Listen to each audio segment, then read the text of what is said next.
امریکہ اور اسرائیل کے ایران پر مہلک حملے جاری، ایران کے مختلف شہروں میں تیل کی تنصیبات کو نشانہ بنایا، نجف آباد، اصفہان اور دیگر علاقوں پر میزائل حملوں سے 40 افراد جان سے گئے۔ امریکی اور اسرائیلی مشترکہ فوجی کارروائیوں میں اب تک 1330 سے زیادہ شہری لقمہ اجل بن گئے۔ ایرانی حکام کا کہنا ہے دشمن نے تیل کی 5 تنصیبات کو نشانہ بنایا، 4 آئل ڈیپو اور پیٹرولیم ٹرانسپورٹ سینٹر پر حملے کیے گئے۔ رات بھر کی خوفناک بمباری کے بعد آج تہران کی فضا میں دھوئیں کے گہرے بادل چھا گئے، بارش کا پانی سیاہ اور آئل والا ہو گیا۔ CNN کے رپورٹر نے بتایا آئل کی تنصیبات پر خوفناک بمباری کے بعد گہرے کالے بادل دیکھے گئے، آسمان سے کالے پانی کی بارش ہوئی۔ ایران پر امریکہ اور اسرائیل کے حملوں میں 10,000 سے زائد عمارتیں تباہ ہو چکی، 8,000 رہائشی عمارتیں اور 2,000 کے قریب تجارتی مراکز شامل۔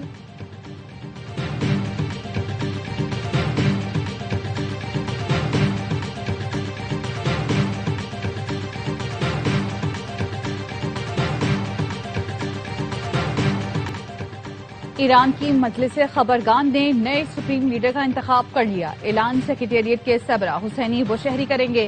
برطانوی خبر ایجنسی نے دعویٰ کیا سپریم لیڈر کے لیے مجتبی خامنائی کے نام پر اتفاق ہوا۔ ایرانی وزیر خارجہ عباس عراقچی کہتے ہیں نئے رہبر معظم کا انتخاب صرف ایرانی عوام کا حق ہے، بیرونی مداخلت ہرگز قبول نہیں۔ ملک کے تمام سیاسی ادارے معمول کے مطابق کام کر رہے ہیں۔ مشرق وسطیٰ میں امریکی اڈوں پر حملے قانونی حق ہے، امریکی اہداف کو نشانہ بنانا ہم پر مسلط کردہ جنگ کا رد عمل ہے۔ پڑوسی ملکوں میں فوجی کارروائیاں صرف امریکی اڈوں اور تنصیبات تک محدود ہیں۔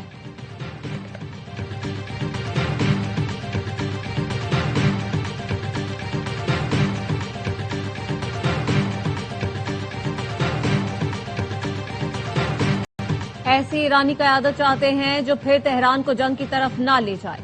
امریکی صدر ڈونلڈ ٹرمپ کہتے ہیں ایران کے حملہ کرنے کی صلاحیت ناکافی ہے، روس کی جانب سے ایران کی مدد کی شواہد نہیں ملے۔ جنگ کے بعد ایران کا نقشہ ویسا نہیں ہوگا جیسا ابھی ہے، نہیں چاہتے کرد فورسز ایران میں مداخلت کریں۔ ایک سوال پر کہا ایران میں بچوں کے اسکول پر حملہ نہیں کیا، ایران نے خود حملہ کر کے اسکول تباہ کیا۔ جنگ میں ساتھ نہ دینے پر پھر برطانیہ کو تنقید کا نشانہ بنایا۔ برطانیہ نے خبردار کر دیا عراق جنگ سے سبق سیکھنا ضروری ہے۔ وزیر خارجہ ایوڈ کوپر کا کہنا ہے برطانیہ اپنی خارجہ پالیسی کسی دوسرے ملک کے حوالے نہیں کرے گا۔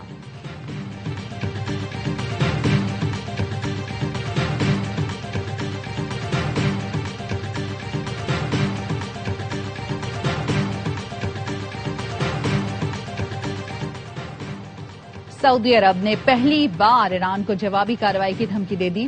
وزیر خارجہ فیصل بن فرحان کہتے ہیں سعودی سرزمین اور تیل کی تنصیبات پر حملے برداشت نہیں کریں گے، حملے جاری رہے تو ریاض جوابی کارروائی کرے گا۔ خلیج تعاون کونسل نے بحرین اور کویت پر مسلسل ایرانی حملوں کو خطرناک جارحیت قرار دے دیا۔ ایرانی حملوں میں خطے کو نشانہ بنانے کی سخت ترین الفاظ میں مذمت۔ خلیج تعاون کونسل کے سیکرٹری جنرل نے کہا تمام خلیجی ممالک بحرین اور کویت کے ساتھ کھڑے ہیں۔ عرب لیگ کا ہنگامی اجلاس، ایرانی حملے بین الاقوامی قوانین کی کھلی خلاف ورزی قرار۔ رکن ملکوں نے کہا ایران کی حالیہ کارروائیاں عرب ریاستوں اور پورے خطے کے استحکام کے لیے شدید خطرہ ہیں۔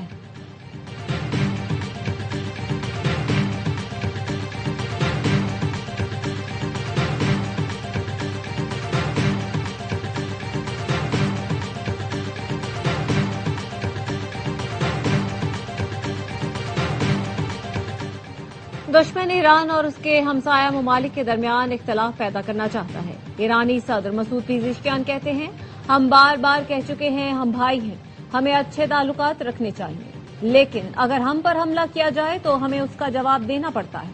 ہمارا کسی ہمسایہ ملک سے تنازع نہیں ہے، ہمارے حملے روکنے کے اعلان کو بھی غلط لیا گیا۔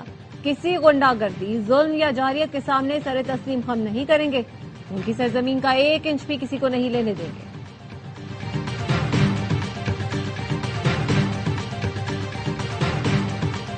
ایران کے پڑوسی اور خلیجی ملکوں پر حملے، امریکی اڈوں کو نشانہ بنایا۔ کویت کی وزارت داخلہ کا کہنا ہے آج صبح ایران کے حملوں میں میجر سمیت 2 فوجی جاں بحق ہوئے۔ پاسداران انقلاب نے کویت کے الودیری ایئر بیس کو نشانہ بنایا۔ دبئی میں میزائل کا ملبہ گاڑی پر گرنے سے پاکستانی ڈرائیور جاں بحق ہو گیا۔ حملہ روکنے کے لیے فضائی دفاعی کارروائی کے دوران ملبہ گاڑی پر گرا۔ بحرین کے ڈی سیلینیشن پلانٹ پر حملے میں 3 افراد زخمی۔ بغداد میں امریکی سفارتخانے پر راکٹوں سے حملہ کیا گیا۔ پاکستان اماراتی بھائیوں کے ساتھ کھڑا ہے۔ امارات میں پاکستانیوں کی حفاظت اولین ترجیح ہے۔ پاکستانی سفیر شفقت علی خان کہتے ہیں وزیر اعظم کی ہدایات پر ابوظہبی میں سفارتخانہ اور دبئی قونصلیٹ 24 گھنٹے فعال ہے۔ وزیر اعظم نے اماراتی صدر سے گفتگو میں پاکستانیوں کی دیکھ بھال پر شکریہ ادا کیا۔ پاکستانی شہری افواہوں اور جھوٹی خبروں سے دور رہیں۔ یو اے ای میں ایران کے میزائل حملوں میں 2 پاکستانیوں کی موت پر وزیر اعظم کا اظہار افسوس کہا۔ پاکستانی سفارت مشن دبئی حکام سے رابطے میں ہے، جہاں بحق پاکستانیوں کی میتوں کی وطن واپسی کے لیے اقدامات کیے جا رہے ہیں۔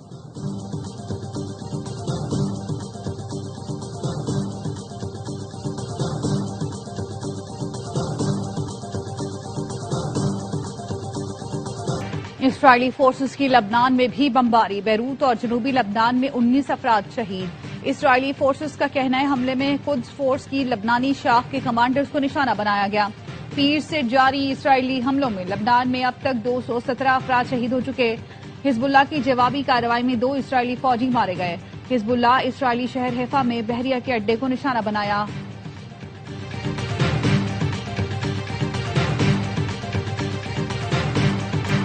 ایران جنگ میں امریکہ کی ناکامی کا خدشہ، ٹرمپ انتظامیہ کی جنگی منصوبہ بندی پر سوالات اٹھنے لگے۔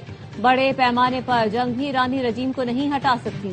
واشنگٹن پوسٹ نے امریکی انٹیلیجنس کی خفیہ رپورٹ شائع کر دی۔ رپورٹ میں کہا گیا جنگ کے باوجود ایرانی اپوزیشن کے حکومت میں آنے کا امکان کم ہے۔ ایرانی قیادت اور ادارے جنگ کے باوجود طاقت برقرار رکھیں گے۔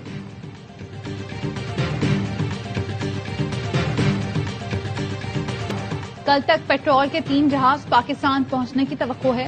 وفاقی وزیر خزانہ محمد اورنگزیب اور وزیر پیٹرولیم علی پرویز ملک کی سندھ حکومت کو بریفنگ۔ وزیر خزانہ نے کہا قطر سے LNG سپلائی متاثر ہونے کا خدشہ ہے۔ تیل کی قیمتوں کے مالی اثرات سے نمٹنے کے لیے متبادل منصوبے تیار کر رہے ہیں۔ مراد علی شاہ نے کہا توانائی کے ذمہ دارانہ استعمال اور عوامی تعاون کی ضرورت ہے۔ وفاقی وزراء کی وزیر اعلی پنجاب سے بھی ملاقات۔ پیٹرولیم مصنوعات کی طلب اور رسد میں توازن کے لیے بچت پالیسی پر اتفاق۔ مریم نواز کا کہنا تھا چیلنج سے نمٹنے کے لیے پوری قوم کو ثابت قدمی کا مظاہرہ کرنا ہوگا۔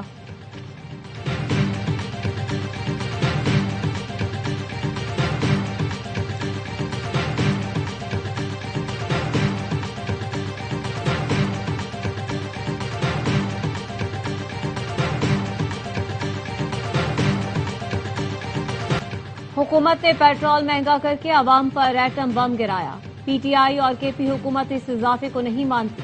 وزیر اعلیٰ سہیل آفریدی کی پریس کانفرنس۔ پختونخوا میں تمام رجسٹرڈ موٹر سائیکل سواروں کو 2200 روپے ماہانہ دینے کا اعلان کر دیا۔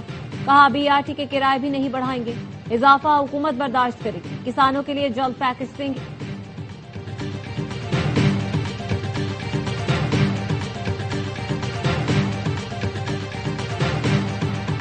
پیٹرول بم گرنے کے بعد رمضان میں مہنگائی کا نیا طوفان۔ ٹرانسپورٹرز کی جانب سے کرائے بڑھانے پر دوسرے شہروں کو جانے والے مسافر پریشان۔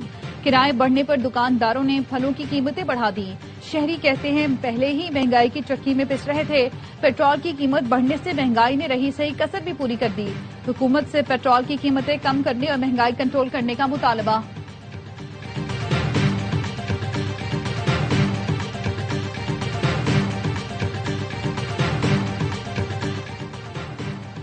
ایران کے خلاف جارحیت جاری رہی تو خطے میں تیل کی پیداوار اور فروخت مکمل طور پر رک جائے گی۔ ایرانی پارلیمنٹ کے اسپیکر محمد باقر نے خبردار کر دیا۔ کہا اسرائیلی وزیر اعظم کے عزائم کی قیمت نہ صرف امریکہ بلکہ پوری دنیا کو چکانا پڑے گی۔ جنگ کی آگ میں امریکی مفادات بھی جل کر خاک ہو جائیں گے۔ تیل کی قیمتوں میں اضافے سے عالمی معیشت بری طرح متاثر ہوگی، جس کی تمام تر ذمہ داری جارحیت کرنے والوں پر عائد ہوتی ہے۔